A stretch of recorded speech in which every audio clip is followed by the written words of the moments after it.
자, 26일 국어 수업을 시작할게요. 자, 오늘 할 거는 주장하는 글에서 초고 쓰기, 원래 글쓰기 플러스 고쳐 쓰는 과정을 다시 한번 교과서를 바탕으로 볼 거야. 교과서는 110쪽부터 113쪽까지의 내용이 되겠습니다. 교과서 진도 들어가기 전에 여기 지금 경고창을 띄워놨다. 너네한테 주는 마지막 경고야. 말하기 대본을 제출해야 합니다. 학교를 나오자마자 우리는 수행평가를 실시할 거거든. 수행평가는 말하기 10분짜리입니다. 10점짜리입니다. 코로나19와 관련된 이야기를 니네가 3분짜리로 3분 말하기를 할 거야. 3분 정도를 말을 하려면 A4 한 장 정도의 분량이 필요하고요. 과제 제출방에 니네가 미리 과제를 띄워놔야지만 선생님이 대본을 볼 거고 그 대본을 가지고 말하는 점수를 매길 겁니다. 오늘까지니까 말하기 대본 제출하지 않은 학생은 온라인 클래스 과제 제출방을 이용해 주세요. 자, 이제 본격적으로 수업을 들어가 보도록 할게요. 교과서 110쪽에 보면 우리가 글 쓰는 과정에서 쭉 봤었던 지호라는 아이가 쓴 쓰레기통에 관련된 글이 있습니다. 요거는 전체적으로 글을 한번 쓴 첫 번째 쓴 원고. 그래서 우린 뭐라 부르냐면 초고라고 부르는 초고가 나와 있습니다. 초고라고 부르는 문장, 글이 나와 있는데 이 글을 하나하나 따져가면서 고쳐줄 부분이 뭐가 있는지를 살펴보도록 할게요. 자, 먼저 제목입니다. 그래서의 제목은 얼굴과 같은 부분이야. 그럼 얼마나 재밌어 보이는지 한번 보는데 제목이 여기다. 깨끗한 거리 아름다운 양심이야. 너무 무난하지 않니?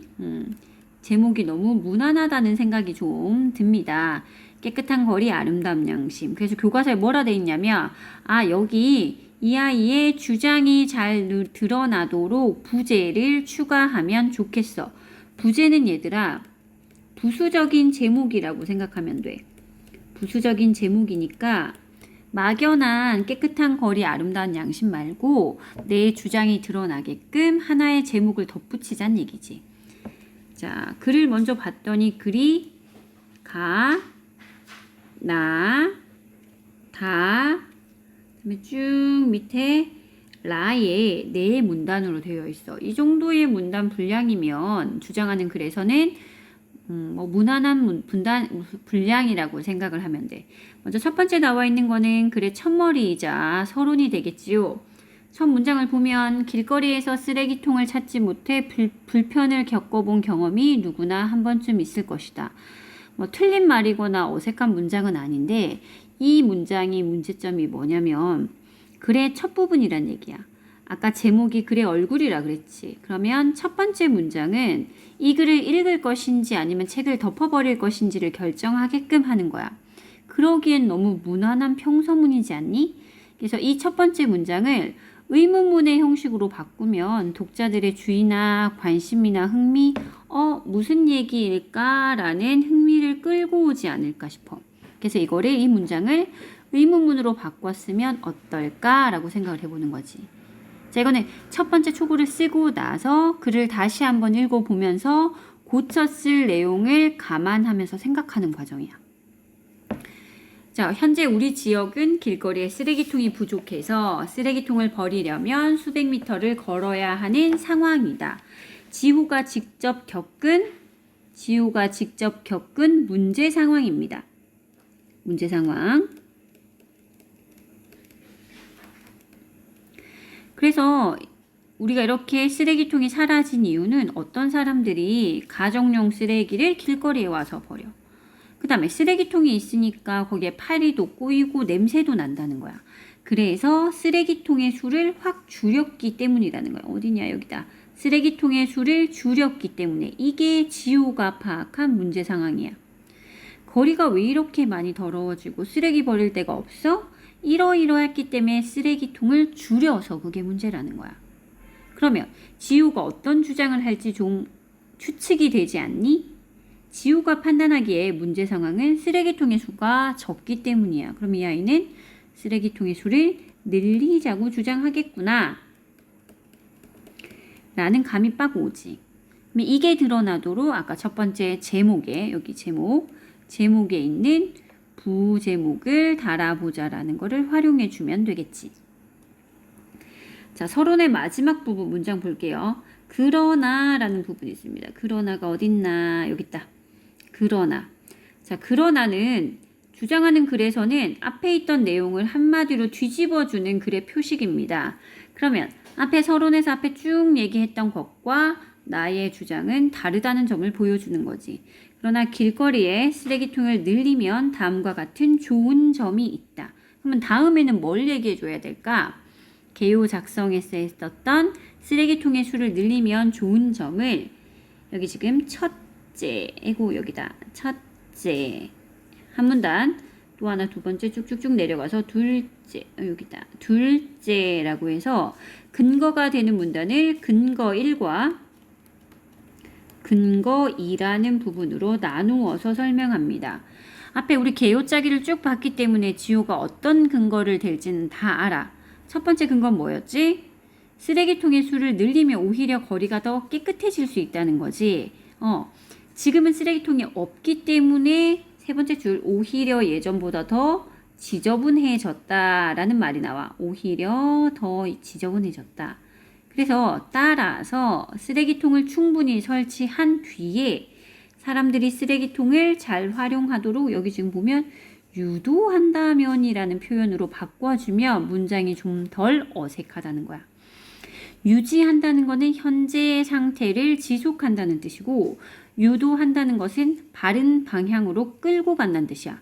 쓰레기통을 그대로 유지한다면 수의 변동은 없다는 뜻이고 유도한다는 말은 쓰레기통을 활용할 수 있는 방식을 지도 안내해 준다는 거지. 그러면 함부로 버려지는 쓰레기통의 수가 줄어들기 때문에 우리 지역의 거리는 훨씬 더 깨끗해질 것이다 라고 자신의 주장을 효과적으로 뒷받침해 주고 있습니다. 문단 첫 번째 근거 1 문단, 나에 해당하는 문단 대단히 잘 쓴 부분이라고 생각을 합니다. 유도한다라는 표현 하나만 바꿔 달아주면 훨씬 더 좋겠습니다. 그 다음에 다를 한번 볼게요. 다는 이제 두 번째 쓰레기통을 늘려야 하는 이유에 대해서 얘기를 해줘야 될 건데 그때 근거가 뭐였냐면 기억나니? 플라스틱 컵, 종이컵 이런 얘기 있었는데 쓰레기통의 수를 늘려야지만 다시 쓸 수 있는 플라스틱 컵이나 종이컵이 늘어날 수 있다는 거야. 그 말을 뭐라 그랬냐면 쓰레기통에 더 많이 수거되어서 폐기되는 쓰레기는 줄이고 재활용률을 높일 수 있다. 그렇게 되면 어떻게 돼? 경제적으로는 플러스 이득이 되고 환경도 보호하게 된다. 하나의 일을 바꿨는데 두 개의 좋은 일이 생깁니다. 우리 이거 사자성어로 그렇지 일석이조라고 하지. 글을 쓸 때 이런 사자성어를 적절하게 사용해 주면 유식해 보이고 글 쓰는 사람의 배경 지식 수준이 높아 보여서 설득력을 간접적으로 올려줄 수 있는 효과가 있습니다. 그래서 이걸 적절하게 잘 써줘야 된다는 거야. 자, 다음 문단에도 별로 무리되는 것 없이 잘 쓰여진 것 같습니다. 마지막 결론을 한번 볼게. 우리 결론 부분에서는 이런 문장만 있어. 지금까지 살펴온 것처럼 이거는 앞에서 했던 말을 뭐 해주는 거냐면 정리해 주는 거지. 앞에서에 뭐 얘기했지?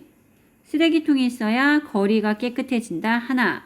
두 번째는 재활용 쓰레기 수거율이 높아져서 자원을 재활용하는 데 도움이 된다라는 게 두 번째였지. 그래서 첫 번째 문장에 얘기해 주죠. 길거리에 쓰레기통의 수를 늘리면 거리 환경을 개선하고 문단 나에서 얘기했습니다. 재활용 쓰레기의 수거율을 높인다. 문단 다에서 얘기했습니다. 근데 갑자기 태양광 이야기를 해. 그러면서 친환경 기술이 나날이 발전하고 있다는 내용이에요. 이거는 개요 작성할 때도 없었어. 그리고 쓰레기통과 태양광과 친환경 기술은 너무 관련성이 떨어져. 이렇게 관련이 없는 내용을 어떻게 하라 그랬어? 과감하게 버려주라 그랬지요. 이 부분은 삭제해 주시는 게 좋겠습니다. 선생님 이거 빼면 글이 너무 분량이 줄어들어요. 얘들아 관련이 없고 내 주장과 상반되는 내용을 포함한 긴 글보다는 깔끔하고 내 주장을 임팩트 있게 뒷받침해 줄 수 있는 글이 훨씬 더 좋은 글이야. 관련 없는 이야기가 들어가면 글의 응집력도 떨어집니다. 당연히 설득력도 떨어지게 되는 거니까 관련 없다 생각되는 부분은 과감히 버려주시기 바랍니다. 자, 그 다음에 결론에서 해줄 수 있는 말은 뭐냐면 내가 주장한 대로 된다면 앞으로 어떤 긍정적인 일이 생길지, 긍정적인 기대 효과나 내가 덧붙여서 하고 싶은 말, 기대 효과, 덧붙여서 하고 싶은 말, 첨언 혹은 부언이라 그러거든. 이런 부분을 덧붙여주면 글이 조금 더 건설적이고 미래 지향적으로 보여. 그래서 이 지호라는 친구는 이렇게 덧붙였네. 지역 주민들이 성숙한 시민의식을 가지고 쓰레기통에 관심을 기울이고 깨끗하게 유지하려고 노력을 한다면 거리는 좀 더 깨끗해질 것이다 라고 앞으로의 전망을 하고 있습니다. 자, 이렇게 글을 쓰면 되게 나름대로 깔끔해진 건데 언급한 부분들이 고쳐쓰기 단계를 거치면 어떻게 될지를 한번 보자. 자, 고쳐 쓴 부분을 볼 때는 얘들아 문장 하나나 단어가 어떻게 바뀌었는지 작은 것에 너무 연연하지 말고 전체적으로 글을 봐야 돼. 그러니까 숲과 나무로 친다면 너무 나무에 연연하지 말고 숲을 보라는 거야. 그래서 고쳐쓰기 과정에서 반영했던 거가 초고 첫 번째 글보다 설득력이 얼마나 높아졌는지 혹은 표현이 자연스러워졌는지에 포인트를 맞춰줬으면 좋겠습니다. 자, 그러면 한번 보자. 자, 이렇게 고쳐 썼습니다. 자, 먼저 눈에 바로 보이는 것이 제목이 하나 더 늘었지요. 첫 번째 있는 깨끗한 거리 아름다운 양심은 그냥 제목이라고 보시면 밑에 길거리에 쓰레기통의 수를 늘려야 한다. 아이고 선생님 사각형을 너무 못 그린다. 자, 길거리에 쓰레기통 수를 늘려야 한다는 지호의 주장이 직접적으로 달려있는 뭐라 그랬지? 부제라 그랬지. 부제를 잘 달았습니다. 그리고 첫 번째 문장 얼굴이라고 했죠. 글의 얼굴인 이 부분은 길거리에서 쓰레기통을 찾지 못해 불편을 겪어본 경험이 있는가? 라고 의문문으로 했어. 앞에 초고에서는 뭘로 되었는지 기억나니? 그런 경험이 누구나 한 번쯤은 있을 것이다. 무미건조한 평서문보다는 독자의 적극적인 경험을 되새기게 하게끔 반응과 협조를 요구하는 의문문으로 던지는 게 훨씬 더 흥미를 이끌어낸다 그랬지. 이렇게 잘 고쳤습니다. 쭉쭉쭉 크게 달라진 부분들은 없고요. 아까 마찬가지로 그러나 라는 부분에서 표지가 된다는 거지. 그래서 만약에 니네가 이 글을 읽으면서 시간이 없다면 그러나 뒷부분이 글쓴이의 주장이라고 생각을 해 주시면 됩니다. 자, 쓰레기통을 늘리면 요런 좋은 점이 있어요 라고 했는데 초고와 마찬가지로 문단은 크게 달라지는 게 없어. 뭐냐면 근거에 여기 있다. 첫 번째 좋은 점 하나, 옳지, 여기랑 그 다음에 두 번째 좋은 점 하나 해서 근거 문단은 크게 두 가지입니다. 자, 쓰레기통 늘려서 환경 개선한다 그랬지. 환경 개선한다 그랬고 그 다음에 거기서 우리 유도한다, 유지한다 기억나니? 유도, 유지 어딨더라. 자, 쓰레기통을 잘 이용하도록 유도한다면 앞에 초고에서는 유지한다라고 해서 자연스럽지 못한 문장으로 쓰였었는데 여기서는 연결 부사를 바꿔주면서 유도한다라고 해서 표현을 좀 더 자연스럽게 만들었습니다. 두 번째 문단에서는 태양광 얘기 없앴는지 한번 확인해보자. 자, 쭉쭉쭉쭉 보시면 쓰레기통, 플라스틱컵, 종이컵 70%에서 태양광 부분을 버렸습니다. 잘했지요. 그리고 거기에 부족한 분량을 뭘로 채웠냐면 문단의 아랫부분을 보시면 실제로 땡땡구에서 재활용 쓰레기통을 시범 설치를 해본 결과 플라스틱과 종이컵의 재활용 쓰레기 분량이 늘었어요 라고 해서 실제 사례를 예로 들었지. 그러면 어머 이런 일이 실제로 있었어 라고 해서 이 글을 읽고 있는 독자를 설득하기에 훨씬 더 용이해졌습니다. 관련 없는 태양광 부분은 버리고요. 태양광 에너지 필요 없었지, 그지? 이 부분은 삭제를 하시고 실제 사례를 추가해서 글의 설득력을 많이 높여주고 있습니다.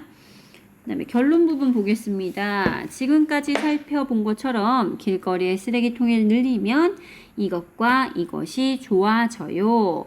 그리고 이렇게 하면 거리는 좀 더 깨끗해질 것이에요. 라고 해서 앞으로의 긍정적인 효과 덧붙인다 그랬지. 만약에 선생님이 이 글을 한 번 더 손을 본다면, 고쳐 쓰기를 한다면 뒷부분에 이런 건 어떨까 싶어. 우리나라에서만 쓰레기통 문제가 심각한 게 아니거든. 그러면 다른 나라들 있잖아. 외국에서는 과연 길거리 쓰레기통을 어떻게 설치를 늘리고 있는지 줄이고 있는지, 그래서 거리는 더 깨끗해졌는지 지저분해졌는지 외국의 사례를 들어준다면 글이 훨씬 더 설득력이 높아지지 않을까 싶어. 이런 외국의 사례를 근거로 본론 부분에 녹여내도 되고요.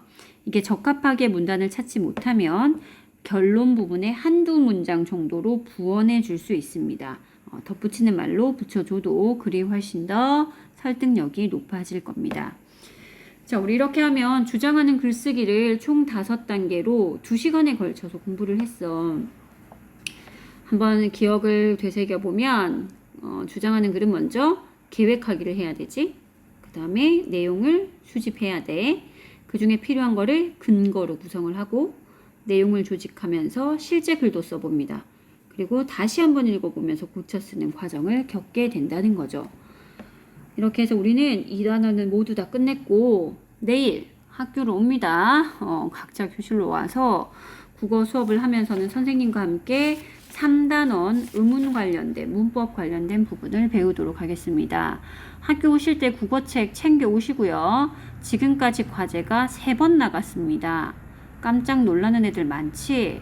시 필사하는 거, 수능 문제 정답 쓰는 거, 마지막 말하기 대본 제출까지 3번의 과제가 있으니 지금이라도 과제를 실행해 주시기 바랍니다. 많이 보고 싶진 않지만 내일 만나자. 그래.